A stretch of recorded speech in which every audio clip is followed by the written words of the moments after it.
After that big rally today, don't know about it? I don't know about anything. No, I have not. Have you heard of the European Union? I have, yes. Are you aware of the European Union? Oh, yeah, of course. Have you heard about the European Union? Heard about them? Do you know about the European Union? No. Europe, 15-member group expanding? A what? 15 nations of Europe merging in 2000. Whatever. For over 50 years, the Bilderberg Group constructed the European Union by stealth under the guise of trade deals. Now the elite are using the same secretive program to complete the North American Union. But this time, superstate integration is on the extreme fast track.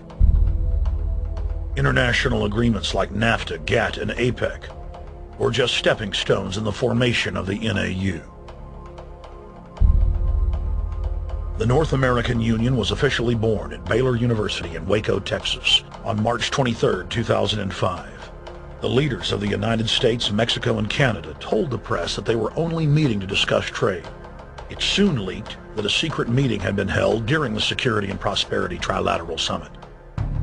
The three governments had refused to release the secret agreement to the people. In September of 2006, their treasonous operation was blown wide open. From September 12th to September 14th, in Banff, Canada, hundreds of elected and appointed government leaders from Canada, Mexico, and the United States met in secret. On the last day of the conference, someone inside the secret North American Union Forum leaked the agenda. The front pages of newspapers across Canada carried the story. The Judicial Watch Foundation submitted Freedom of Information Act requests to obtain the full agenda and minutes of the secret assembly. Many federal agencies refused, citing national security. The foundation finally succeeded and did receive thousands of pages of documents. The documents marked unclassified are the blueprints of a shadow government ruling by bureaucratic and executive fiat. The pages chronicle an already operating North American Union. Transportation, law enforcement, agriculture, regulation, banking, manufacturing, construction, education, immigration, and even the military are being merged with no input from the people or their elected representatives in Congress and Parliament. One of the first items on their agenda was to stress how important it was that their plan, quote, be carried out by stealth. The controllers also talked about exploiting the public's fears of climate change to push a continent-wide tax to fund the new government. Globalist tool Robert Pastor is incessantly paraded on the world stage as the man behind the North American merger. When he testified before Congress, he pushed the idea of a continental security perimeter that erases national boundaries and merges the security apparatus. The best way to secure the United States today is not at our two borders with Mexico and Canada, but at the borders of North America as a whole. In fact, the North American Command, based in Colorado Springs, Colorado, was clearly running the meeting in Canada. For the past decade, the Pentagon has been training with Mexican and Canadian forces and has openly discussed using them inside the United States for disasters and to quell domestic unrest. There are already over 100,000 non-U.S. citizens serving in the U.S. Armed Forces. The Pentagon is now expanding its recruiting centers in Mexico, the Philippines, and Eastern Europe. Big city police departments nationwide are lobbying to change laws so they can recruit non-citizens to join the police force. What we are witnessing is a Red Dawn scenario in slow motion. Tyrants throughout history have brought in foreigners to oppress their domestic populations.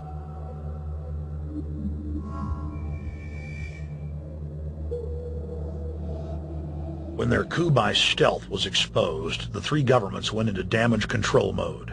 The Security and Prosperity Partnership quickly staged a show summit that was held in Ottawa, Canada in February of 2007. It is the only way that we can achieve security and prosperity for our people is through this cooperation. We actually occupy one physical space, the North America. We've also had a chance as foreign ministers to talk about how we cooperate in the region and indeed in the world. Protesters who were upset about losing their countries and freedoms were not tolerated. couple of weeks ago, Al-Qaeda supposed. Whatsoever, the Security and Prosperity Partnership has been signed without any sort of parliamentary debate.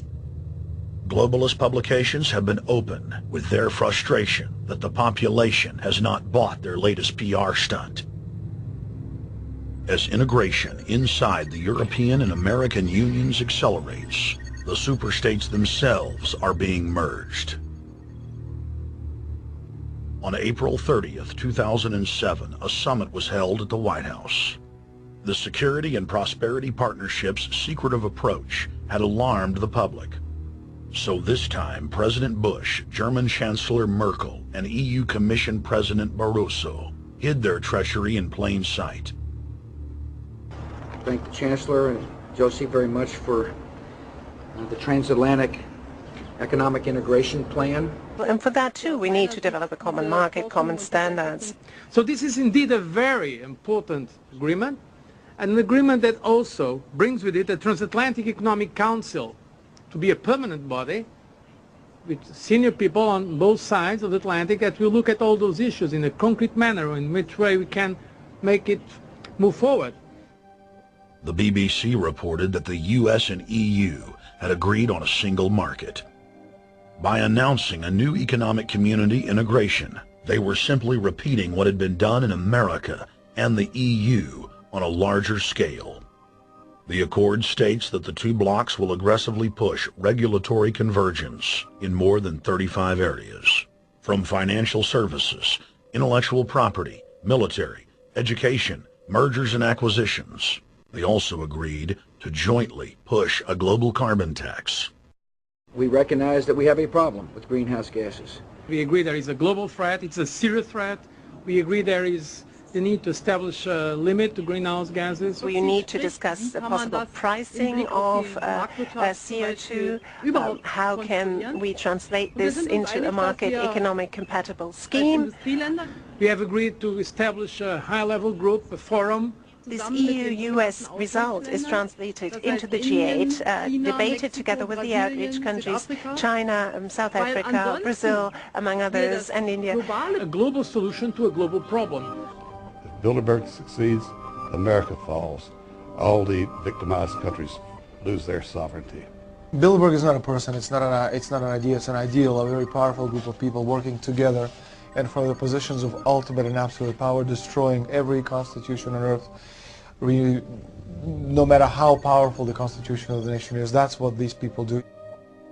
The African Union arose out of the African Economic Community, set up in the early 1980s.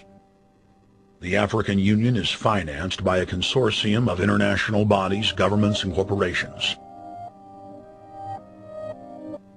The African Union Army serves as an enforcement arm for the New World Order's exploitation of Africa.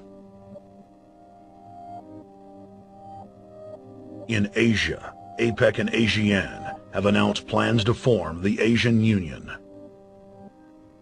consisting of Asian and Pacific nations, having more than 3 billion people within its borders. APEC will become the Asian Pacific Union, and the world is to be divided into 3 great regions for the administrative convenience of the world government in which the UN is to evolve. As the unions form individually, they are simultaneously merged to form the first planetary government. They're trying to destroy every nation on earth which is trying to promote progress, because these people basically they are landowners. They don't need progress because they control the land. If you take the most powerful man in London, the people who belong to the Council and the Committee of 300, who belong to the Bilderbergers, you know, the British royalty, the Guelphs, the black nobility of Venice and Genoa, these people they're landowners. The New World Order is the Old World Order. I mean, it's just the names have changed, the appearances have changed, but the concept hasn't changed. The idea is still to bring the men back, kicking and screaming back to the Middle Ages, post-industrial age world order. One of the things that is very shocking to most Americans is the fact that the United Nations Global Biodiversity Assessment, which came out in 1995, clearly shows that in order to protect planet Earth, we have to go back to a feudal system. They actually said that in the document. To craft a modern feudal society, the globalists are implementing a standardized North American Union ID card to track, trace, and control their serfs as they travel throughout the 3 regions of the NAU.